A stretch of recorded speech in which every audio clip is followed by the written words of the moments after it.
The advancement of technology means today is not only overcrowding but also information management, which implies security risks for users. That is why a while ago we talked about computer crimes, which were declared to combat cybercrime. It is understood as a cybercrime those actions or omissions made through computerized means and that are punishable by law. They are classified into 4 types. Crimes against confidentiality, integrity, and availability of data and computer systems. Crimes related to counterfeiting or fraud. Crimes related to the content refers to the production, dissemination, acquisition of content of child pornography. Crimes that imply infractions of intellectual property and related rights. There is also farming, another form of fraud, industrial espionage, and cyberbullying.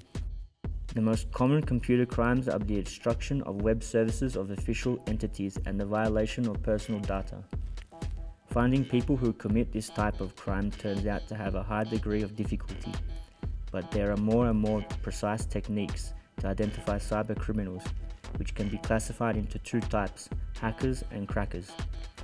Hackers are those intruders who access other users' computers in order to circumvent security systems. Crackers are introduced in an illegitimate way in the equipment to access information, destroy it, or alter it. It is important to be alert every time a program asks you for permission to run on your computer. Do not open attachments from emails whose sources are not completely sure of.